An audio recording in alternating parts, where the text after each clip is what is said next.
ओम शांति। 29/5/2024 के साकार अनमोल धारणा युक्त मधुर महावाक्य। मीठे बच्चे, याद से याद मिलती है। जितना हम बाबा को याद करते हैं, बाबा भी हमें याद करता, याद से याद मिलती। जो बच्चे प्यार से बाप को याद करते हैं, उनकी कशिश बाप को भी होती है। क्वेश्चन: तुम्हारी परिपक्व अवस्था की निशानी क्या है? उस अवस्था को पाने का पुरुषार्थ सुनाओ।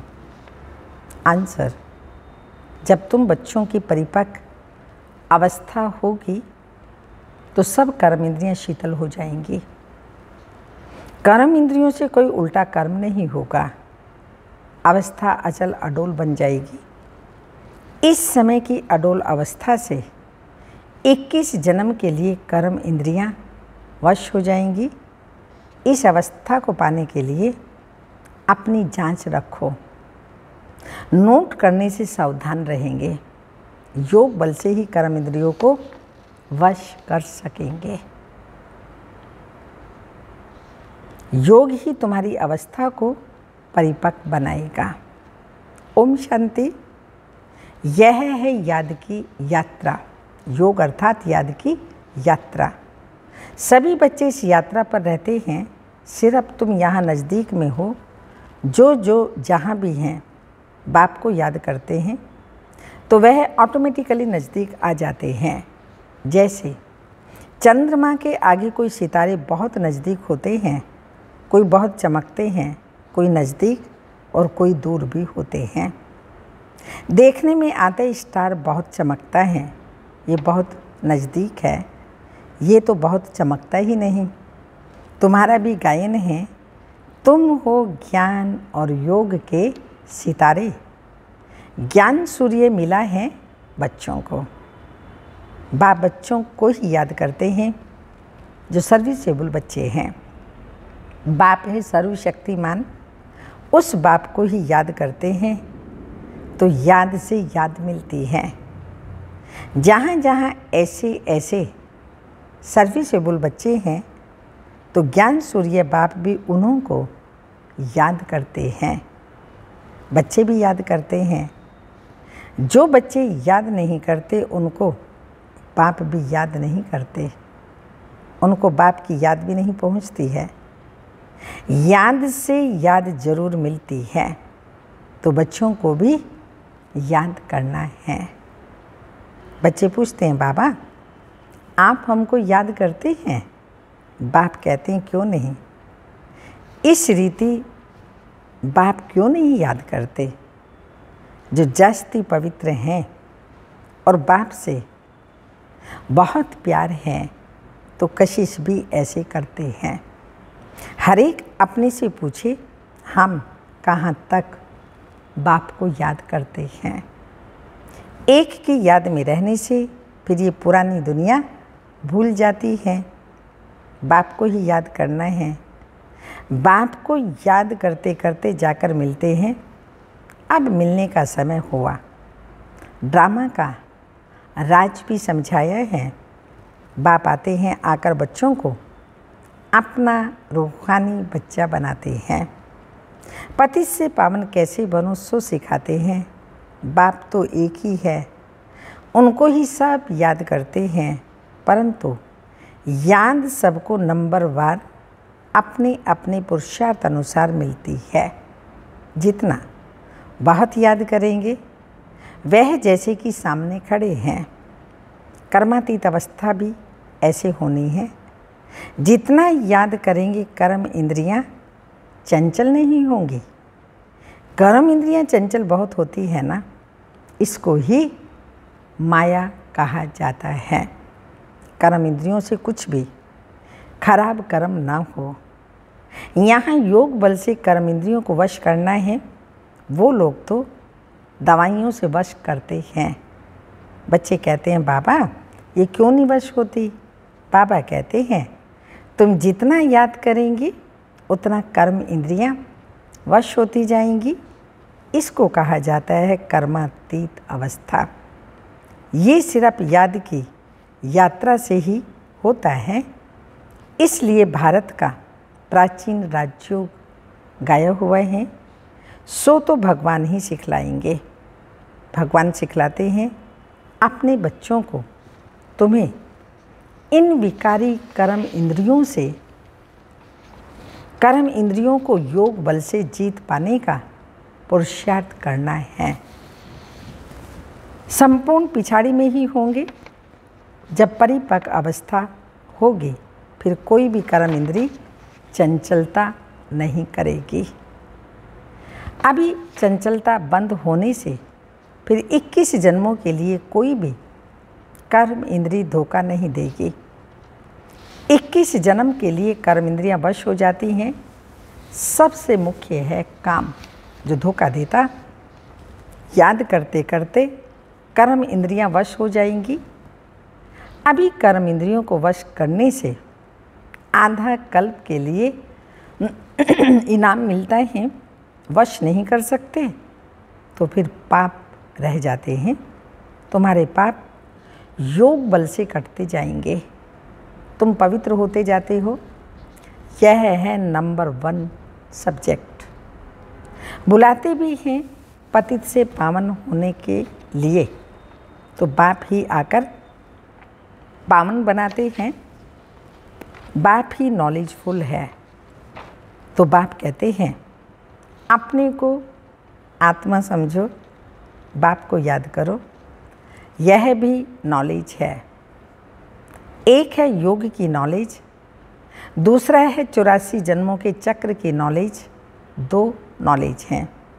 फिर उसमें दैवी गुण ऑटोमेटिकली मर्ज हैं।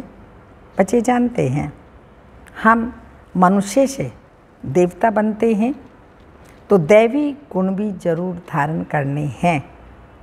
अपनी जांच करनी है। नोट करने से अपने ऊपर सावधान रहेंगे। अपनी जांच रखेंगे तो कोई भी भूल नहीं होगी। बाप खुद कहते हैं मामे कम याद करो, तुमने ही मुझे बुलाया है ना, क्योंकि तुम जानते हो बाबा पतित पावन है। वह जब आते हैं तब ही यह डायरेक्शन देते हैं। अब इस डायरेक्शन पर अमल करना है आत्माओं को। तुम पाठ बजाते हो शरीर द्वारा, तो बाप को भी ज़रूर इस शरीर में आना पड़े। ये बहुत वंडरफुल बातें हैं। त्रिमूर्ति का चित्र कितना क्लियर है।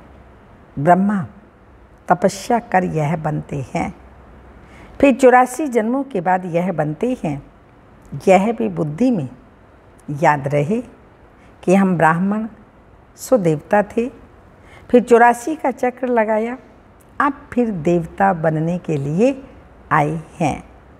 जब देवताओं की डिनाइस्टी पूरी हो जाती है तो भक्ति मार्ग में भी बहुत प्रेम से उनको याद करते हैं।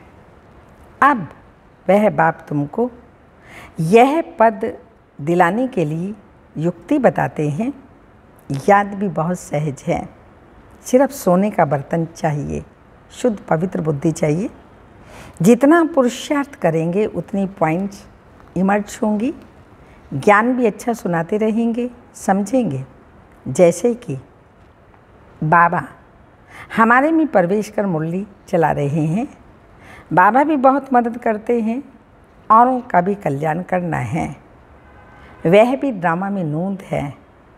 1 सेकंड न मिले दूसरे से, टाइम पास होता जाता है। इतने वर्ष इतने मास कैसे पास होते हैं।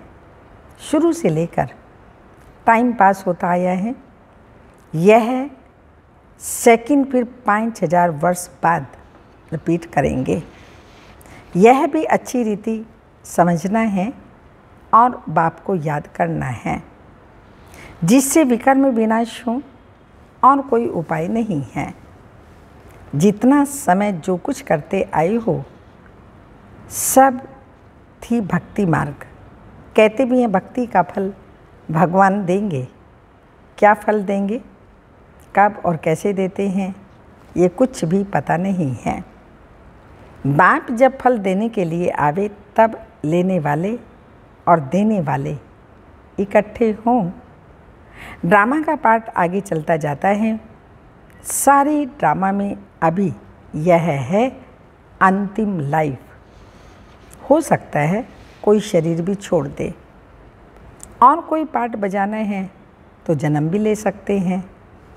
किसका बहुत हिसाब किताब होगा तो जन्म भी ले सकते हैं। किसके पाप होंगे तो घड़ी घड़ी एक जन्म ले, फिर दूसरा तीसरा जन्म लेते छोड़ते रहेंगे। गर्भ में गया दुख भोगा, फिर शरीर छोड़ा, दूसरा लिया। काशी कलवट में भी ऐसी हालत होती है। पाप सिर पर बहुत हैं, योग बल तो है ही नहीं। काशी कलवट खाना यह है अपने शरीर का घात करना। आत्मा भी समझती है ये माता पिता है, कहते भी हैं बाबा आप आएंगे तो हम आप पर बलिहार जाएंगे। बाकी भक्ति मार्ग में बलि चढ़ते हैं, वह भक्ति हो जाती है। दान पुण्य तीर्थ आदि जो भी करते हैं ये किसी से लेन देन होती हैं? पाप आत्माओं से। रावण राज्य है ना, बाप कहते हैं खबरदारी से लेन देन करना, कहाँ कोई खराब काम में न लगाए तो सिर पर बोझा चढ़ जाएगा। दान पुण्य भी बड़ी खबरदारी से करना होता है। गरीबों को अन्न और कपड़े का दान किया जाता है। आजकल धर्मशालाएं बनाकर देते हैं। साहूकारों के लिए तो बड़े बड़े महल हैं, गरीबों के लिए झोपड़ियां हैं। वह तो गंदे नाले के आगे रहे हुए हैं। उस किचड़े की खाद बनती है जो फिर बिकती है, जिस पर खेती आदि होती है। सतयुग में ऐसे किचड़े आदि पर खेती नहीं होती। वहाँ तो नई मिट्टी होती है, उसका नाम ही है पैराडाइज। नाम भी गाया हुआ है, पुखराज परी, सब्ज परी, रतन परी है ना। कोई कितनी सर्विस करते, कोई कितनी करते हैं, कोई कहते हैं हम सर्विस नहीं कर सकते। बाबा के रतन तो सभी हैं, परंतु उनमें भी नंबरवार पुरुषार्थ अनुसार हैं जो फिर पूजे जाते हैं। पूजा होती है देवताओं की। भक्ति मार्ग में अनेक पूजाएं होती हैं, वो सब ड्रामा में नोंद हैं। जिसको देख कर के मज़ा आता है, हम एक्टर्स हैं, इस समय तुमको नॉलेज मिलती है तो तुम बहुत खुश होते हो। जानते हो भक्ति का पार्ट भी है, भक्ति में भी बड़े खुश होते हैं। गुरु ने कहा माला फेरो, बस उस खुशी में फेरते रहते हैं। समझ कुछ भी नहीं। शिव निराकार हैं, उनको भला दूध पानी आदि क्यों चढ़ाते हैं? मूर्तियों को भोग लगाते हैं, वो कोई खाती थोड़ी हैं। भक्ति का पेशेगरी यानी विस्तार कितना बड़ा है। भक्ति है झाड़, ज्ञान है बीज। रचता और रचना को सिवाय तुम बच्चों के और कोई नहीं जानते। कोई कोई बच्चे तो अपनी हड्डियां भी इस सर्विस में स्वाहा करने वाले हैं। तुमको कोई कहते हैं ये तुम्हारी कल्पना है। अरे यह तो वर्ल्ड की हिस्ट्री ज्योग्राफी रिपीट होती है, कल्पना थोड़ी रिपीट होती है। ये तो नॉलेज है। यह है नई बातें, नई दुनिया के लिए। भगवानोवाच्य, भगवान भी नया, उनके महावाक्य भी नए। वह कहते हैं कृष्ण भगवानोवाच्य, तुम कहते हो शिव भगवानोवाच्य। हर एक की अपनी अपनी बातें हैं, एक न मिले दूसरे से। ये पढ़ाई है, स्कूल में पढ़ते हो। कल्पना की तो बात ही नहीं। बाप है ज्ञान का सागर, नॉलेजफुल। जबकि ऋषि मुनि भी कहते थे हम रचता और रचना को नहीं जानते। उन्हों को यह नॉलेज कहाँ से मिले, जबकि आदि सनातन देवी देवता ही नहीं जानते।